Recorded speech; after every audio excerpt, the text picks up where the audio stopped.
Entrepreneurs, don't underestimate the importance of team training. It is crucial to your profits, to your bottom line. It definitely is.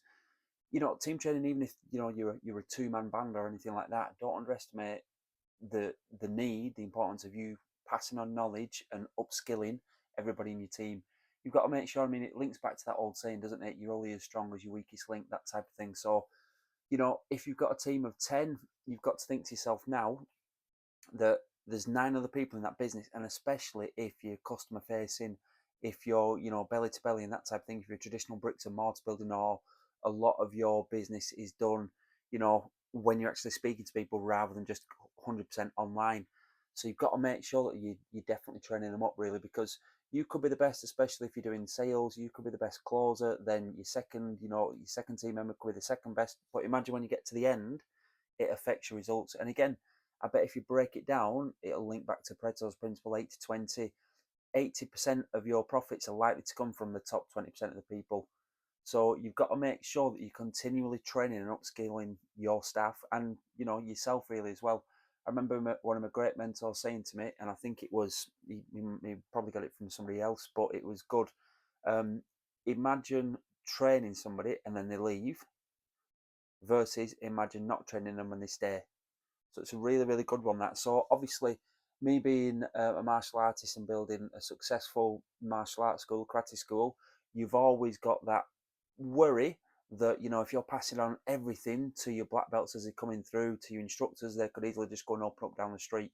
So if there's any fellow martial artists watching this, you're always going to have that in the back of your mind. But what's the worst of it? Well, what's the flip side of it?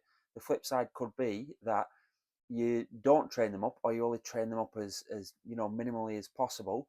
But then when you're not there, or when there's other strong team members not there, then the experience is vastly different. So you need to make sure that all team members are trained up to a certain level, definitely. And obviously, there's going to be some key tasks in your business that only you can do, or your second in command can do. But everybody should be trained up to a certain key level, really. So again, you might think, well, I haven't got enough time to do that. It's going to cost a lot of money. We used to do team training every single week, and then once a month we'd do a longer session. Sometimes like a 5 or 6 hour session, really. So those 1 hours 90 minutes, sorry, those 60-minute, 90-minute sessions once a week add up over the month, and then obviously combine them with on the last Saturday of the month or the last Friday of the month a 5 or 6 hour one. It really does add up. Now you might think, well, the team's already stretched anyway. How am I going to manage this? You've got to make sure that you're building in time for this. Again, it's like what I tell my mentees: if this was your health, you've got to make time to invest in your health, because obviously you know the benefits of it. So it's the same with your business now. If you're running around like a headless chicken, you're struggling to meet targets, or you're only just meeting targets, you need to make sure that you're training your team up as well as you can, so that it alleviates a little bit of pressure off you. Definitely. I mean, what happens one day if you wake up and think, do you know what, I can't be bothered going in today or this week, but you think, the team members that you've left in charge aren't up to it. So you've always got to, you owe it to yourself really to train up your team members. Is it exciting? No, not really. Is it something you definitely need to do? Yes, of course it is. Could you train them up and then could they leave? Yeah, of course. But again, flip it like what I said earlier on. You might not train them up and then they end up staying, and you lose potential customers. You lose, you're not following up on leads quickly enough. You're not following up on inquiries. You're not managing to get people over the line. You're not managing to obviously make the second, third, fourth sale. So always carry out your team training. Make it part of, like, again, traditional office hours, Monday to Friday, 9 till 5. People are off then Saturday, Sunday. You need to make sure that you've got team training scheduled in at some point. So I'm used to working with a lot of primary schools. Generally, they'd have a team meeting Wednesdays after schools for like an hour and a half. So at least all the team getting together that once a week, you're passing on best practice and moving it on. Now, not to go all Jeff Bezos here or anything like that, he always makes sure that the meetings are as brief as possible, and he then also makes sure that the training, you've just got this core agenda to cover, and then once he's happy, that's it, that it's closed, it's done. You shouldn't block out an 8 hour day and not really have an agenda of what to do. So you always need to make sure, again, that you're following a pattern, a system, that you need to make sure your team are covering. But this way as well, sorry if I'm speaking quickly, obviously we carry out lots of team training, and I still help my mentees with it now.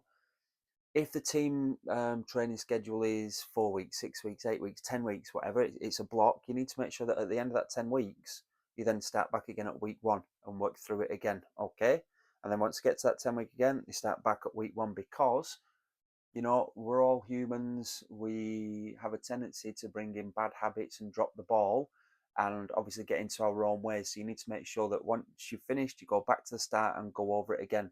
Now, hopefully, they've retained a lot of the things that you wanted them to retain and it's all standard procedure, but things obviously change throughout your business, things evolve.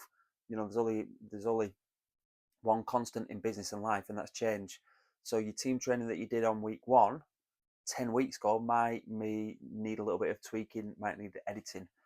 So yeah, I know I've waffled on a lot here, but don't underestimate the importance of team training, especially if you're looking to step further and further and further away from the business and obviously pass it on to other people and so on. But when you do that, trust me, from somebody with experience there, you need to make sure that as you step away, your KPIs, your KPIs are still being met, and that you don't just obviously leave like that, like a black and white.